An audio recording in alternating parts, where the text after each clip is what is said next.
ایک واقعہ سناتا ہوں۔ ایک صحابی آئے، یا رسول اللہ میرا پڑوسی ہے، اس کی کھجور ایسے ٹیڑھی ہو کر میرے گھر میں چند اس کی شاخیں ہیں، ان پہ پھل لگتا ہے، وہ جو ٹوٹ کے گرتا ہے میرے بچے اٹھا لیتے ہیں، ہم غریب ہیں، وہ بھاگا بھاگا آتا ان کے منہ سے کھجور نکال لیتا ہے۔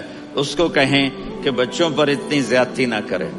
آپ نے اس کو بلایا، وہ منافق تھا، آپ نے اس سے فرمایا ایک سودا کرتے ہو؟ کہا جی کیا؟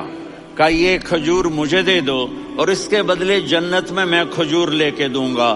وہ کہنے لگا یا رسول اللہ یہ اصل میں میرے بچوں کو بہت پسند ہے، کوئی اور کھجور ہوتی میں دے دیتا، یہ تو میری معذرت ہے۔ وہ تو منافق تھا، اٹھ کے چلا گیا۔ ایک صحابی بیٹھے تھے،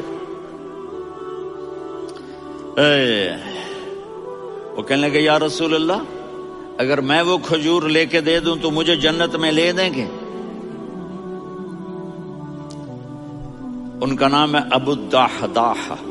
آپ نے کہا ہاں تو مجھے لے کے دے دے، میں تمہیں لے دوں گا۔ وہ اس کے پیچھے چلے گئے، اے بھائی کتنے میں بیچو گے؟ میں نے کہا جا میں نے اللہ کے نبی کو نہیں دی، تمہیں کیسے دے دوں؟ کہا اچھا بھائی منہ سے بول کتنے لینے ہیں؟ تو اس نے جان چھڑانے کے لیے کہا کہ اپنا سارا باغ مجھے دے دے، کھجور لے لے۔ باغ میں 600 کھجوریں اور یہ کھجور کسی اور کو دینی ہے۔ تو کہتا ہے پکے ہو، پھرو گے تو نہیں؟ کہا میں پاگل ہوں، میں پھروں گا؟ مجھے 600 کھجوروں کا باغ مل رہا ہے۔ انہوں نے کہا ڈن، کھجور میری، باغ تیرا۔ وہ بھاگے آئے، یا رسول اللہ میں نے سودا کر لیا۔ کہا کیسے کیا؟ کہا سارا باغ دے کے کھجور لے لی۔ آپ نے کہا پھر میرا سودا بھی بدل گیا۔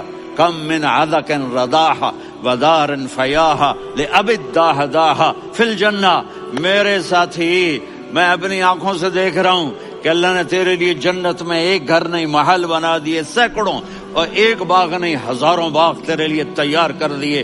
یہ ہے ایمان کی نشانی، یہ ہے محبت کی نشانی۔